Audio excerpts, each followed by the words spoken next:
Hello everyone. Hope you all are getting the topics we have covered already. So today we are going to discuss the third law, which is law of multiple proportions. Okay.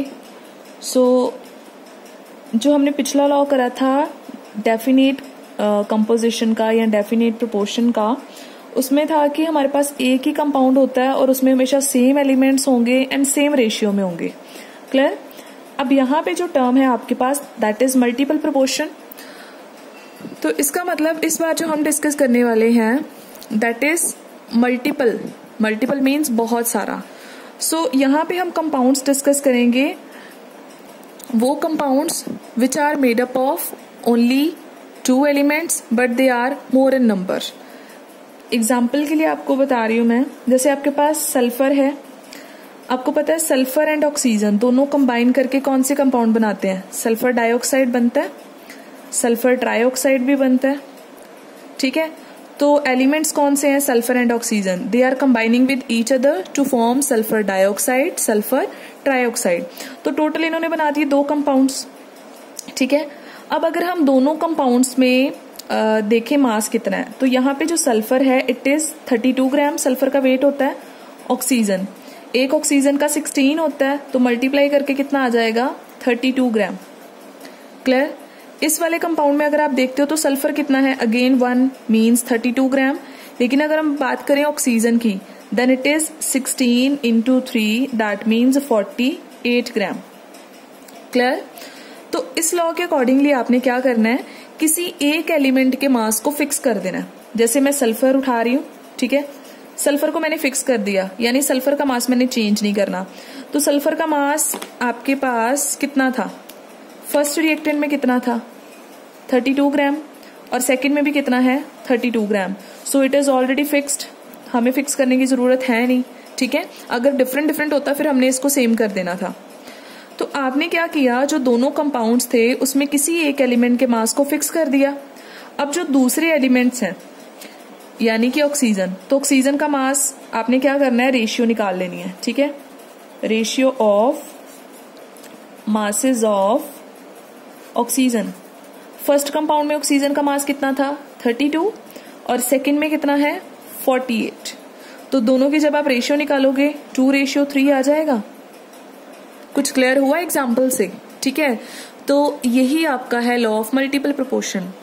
According to this law, whenever 2 elements combine together to form more than 1 compounds, then you can fix the mass of one element and the mass of other element which is combining with the fixed mass of first element always bear a simple whole number ratio. Means कि अगर आपके पास 2 elements combine करके 2 या 2 से ज्यादा compounds बना रहे हैं, तो आप किसी एक एलिमेंट का मास अगर फिक्स कर देते हो तो दूसरे एलिमेंट के जितने भी मासेस होंगे ना सारे कंपाउंड्स में से, तो उनकी अगर आप रेशियो निकालोगे तो हमेशा क्या आएगी? Whole number simple ratio. ठीक है. तो आपने बच्चे ये जो कॉन्सेप्ट्स है ना बहुत अच्छे से दिमाग में रखने हैं, बिकॉज जो फर्स्ट लॉ था वो तो डिफरेंट ही था, है ना, उसका तो मास के साथ रिलेशन था. सेकंड जो लॉ है उसमें आपने सिर्फ एक ही कंपाउंड का डिस्कस करना है कि हमने एक कंपाउंड लिया, उसको चाहे जितने मर्जी मेथड से बना लो, उसमें एलिमेंट्स सेम ही रहेंगे, उनका कॉम्बिनेशन सेम रहेगा और उनकी रेशियो भी सेम रहेगी. This was your second law. But what about third law? Third law के अकॉर्डिंगली 2 एलिमेंट्स हैं, बहुत सारे कंपाउंड्स बना रहे हैं, तो उन कंपाउंड्स में एक एलिमेंट के मास को फिक्स कर दो. बाकी सारे एलिमेंट्स का जो मास है वो आप क्या करोगे? फाइंड आउट करोगे, उसकी रेशियो निकालोगे. तो रेशियो हमेशा क्या आएगी? Simple whole number ratio. So let us define it. According to this law, if 2 elements combine to form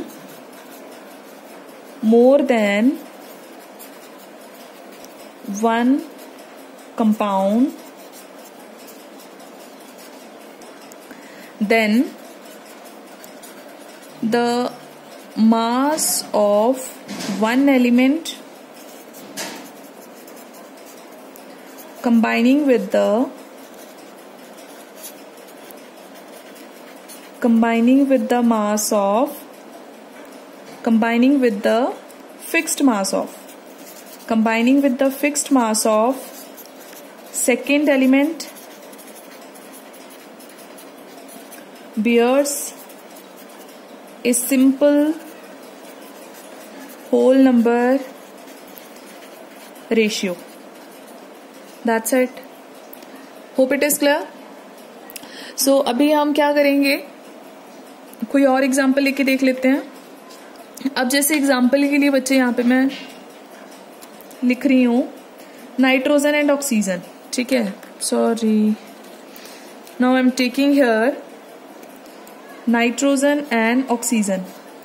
ये कंबाइन करके बहुत सारे एलिमेंट्स बनाते हैं, जैसे N2O, this is nitrous oxide, nitric oxide, die nitrogen trioxide, die nitrogen tetroxide and pentoxide.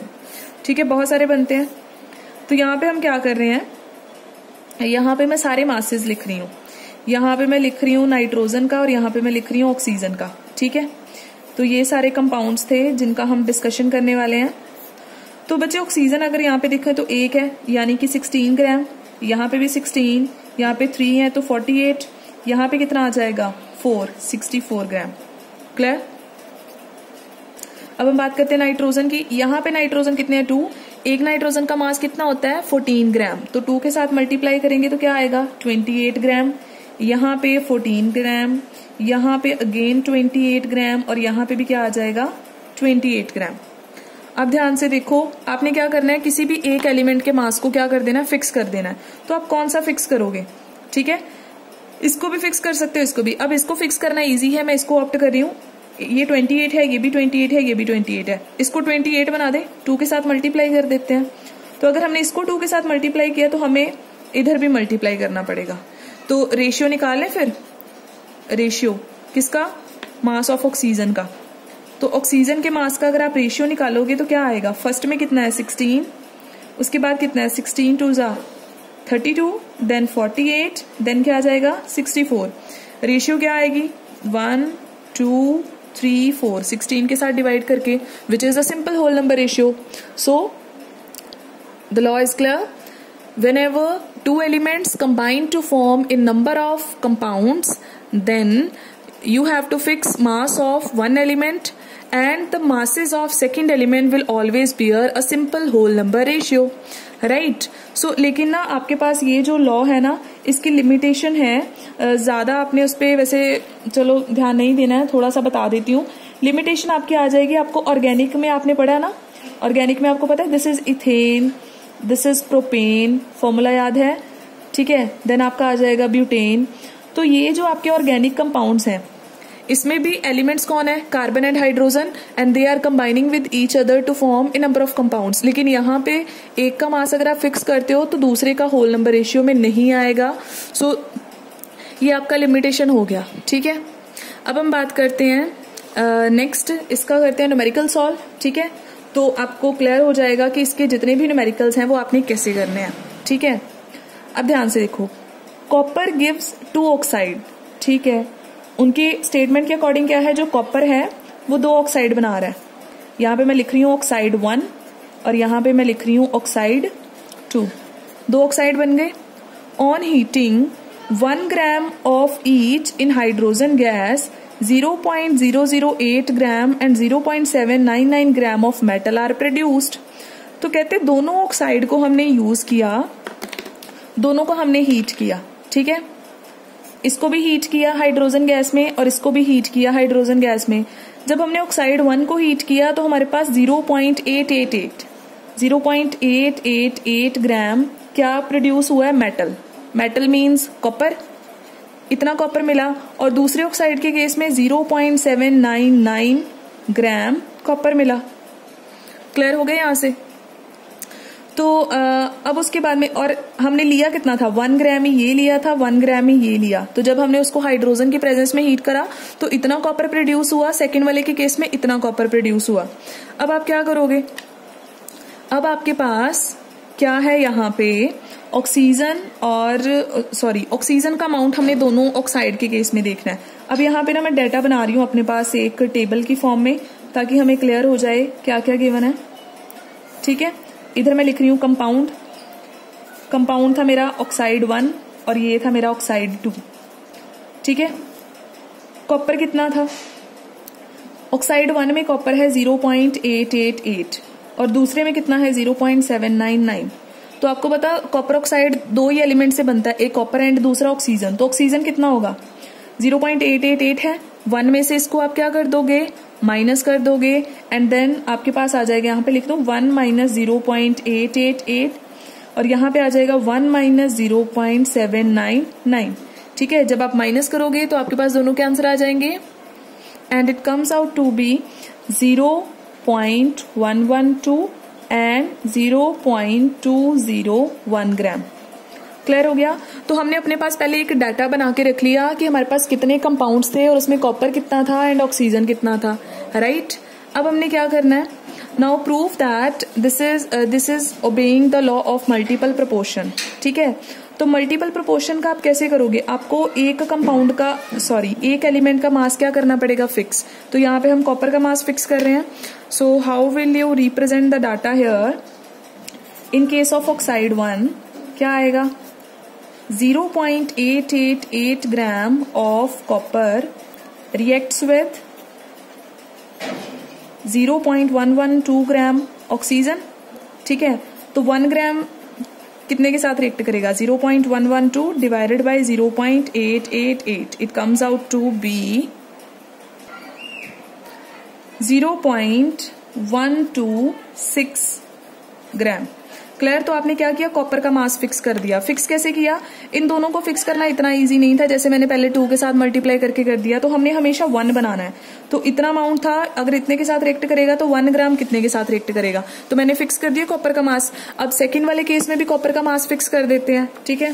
सो मैं एक sheet ले रही हूँ, डाटा आपके सामने ही रख रही हूँ। अब यहाँ पे हम केस लेंगे बेटा सेकेंड ऑक्साइड का, ठीक है। So we will take the case of second oxide. Second oxide में 0.799 gram of copper reacts with 0.201 gram oxygen. तो यहाँ पे भी फिक्स करके क्या लिखना है, 1 ग्राम। तो 1 ग्राम कितने के साथ रिएक्ट करेगा, 0.201 divided by 0.799 and it comes out to 0.2515 gram. Clear हो गया।